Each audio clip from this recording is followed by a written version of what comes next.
Censorship is often known as a dirty word for people nowadays. Many see censorship as a means of suppressing the voices and opinions of the public. Censorship isn't quite so negative as people make it out to be. Though controversial, it certainly has its place in the world. And now more than ever, in the age of computers and mass communication, censorship can be found all over the internet. Helpful as it may be, shielding the public from threatening media, for example, or creating a healthy barrier between young eyes and not-so-young content, the art community is being hurt by unnecessary and arbitrary censorship on the internet. Censorship is discouraging artists from creating pieces surrounding possibly touchy subjects, which in turn stops us viewers from having the conversations we must have to move forward in a progressive and technologically advanced society.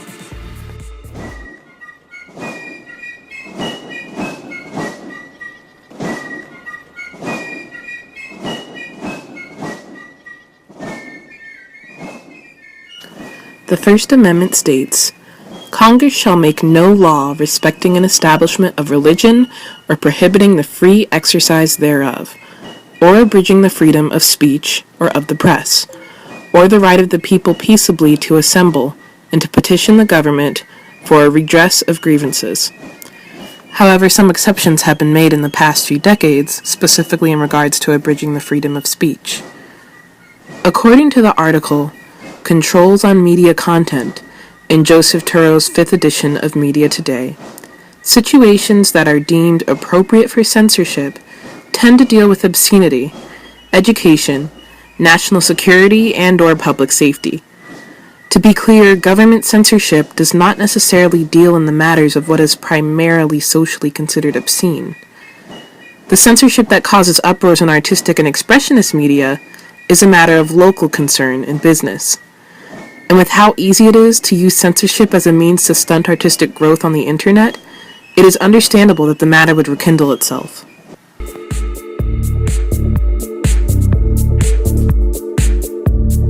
Art and censorship are sore subjects for many, because art is known as an expression of creativity.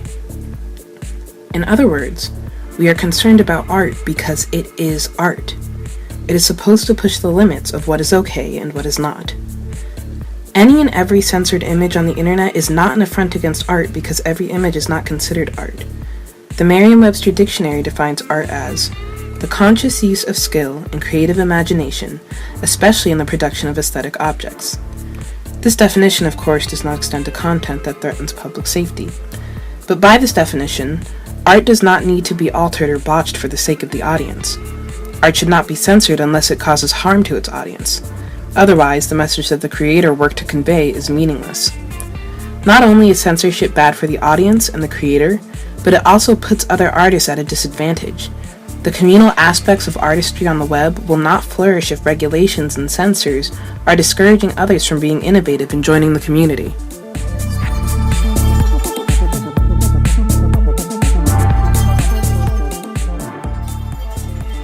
The public has already taken its stance on censorship in the form of protests. The Free the Nipple movement began a few years ago in an attempt to remove the censorship of nipples from the internet. This began and is still attempting to achieve gender equality for women. However, it also bleeds into the realm of art censorship. Oftentimes it is the nipple or breasts of women that are blurred in classical art, but why? Many believe this censorship to be completely arbitrary, blurring or blocking anything that may even just seem like breasts. Stephen Colbert talked about this on his late-night show about a year ago. He went through multiple examples of what he can and can't show on network television. He couldn't show Modigliani's Reclining Nude, but he could show Botticelli's Birth of Venus, two paintings that are arguably equally provocative. The only difference is one shows breasts and the other doesn't outright. He then goes on to say that he can show Michelangelo's David for 2 seconds from a distance with no blurring. Most surprisingly, he ends this segment by drawing 2 circles with dots in the middle. These must be blurred according to FCC rules, but when he draws a mouth and nose below these, it's completely fine. Many people are protesting by disobeying censorship rules outright. For example, on January 14th, 2015, artists Stephen Pussy and Grace Graup-Pillard, as well as art historian Kathy Schnapper, fought back by founding Facebook Nudity Day. This is a day in which users protest censorship by flooding social media with modern and classical art that depicts the naked human body.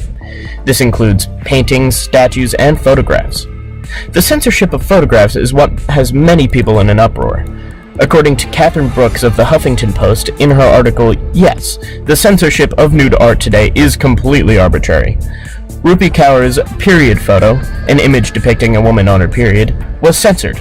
But anyone can post pornographic photos if they simply use the hashtag girls. Kaur's photo shows no genitalia or anything that could be taken as pornography, but it was still taken down. This is an issue because it does not allow artists to create pieces that incite any sort of conversation about pressing topics. If no one can see a photo, then how can we talk about it and its message? The New York Times discusses the controversial subject of art censorship in the article, The Censor and the Artist, A Murky Border. Author Emily Keene explores a discussion held at Columbia University regarding the limits on artistic freedom in a technologically advanced world. Keene looks in-depth at a particular panelist who attended the discussion, Breck Rice.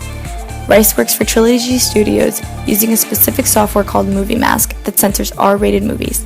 He displays the uses of the software to Miss Keene by showing her the sanitized version of the most famous scene in the 1997 film Titanic. The scene features a nude Kate Winslet posing as Leonardo DiCaprio sketches her. Rice changes this racy scene by hiding the inappropriate parts of Winslet's body. But was this truly necessary? When most people think of the iconic movie, they remember this scene, and without it, the movie seems incomplete. Marjorie Haynes, the director of the Free Expression Policy Project, denounces this kind of censorship, stating, "To mutilate someone's work in that way is offensive to someone who cares about art." Censorship has no place in art. It discourages artists from creating pieces that can incite conversation and even revolution. It basically comes down to the fact that art censorship does much more harm than good. Many paintings and images are censored because they are deemed offensive or pornographic, but I don't know who, to put it bluntly, is getting off on medieval paintings, or ancient Greek sculptures, or photographs meant to portray the oppression and inequality of women in today's society. Oh no, little George saw paintings of breasts on the internet when he stumbled across a page on Modigliani when doing an art project. But it's okay that he watches TV where women are over-sexualized, violence is over-glorified, and sensitive topics are discussed regularly. Censorship of art is hurting the freedom of speech in this country and must be fought.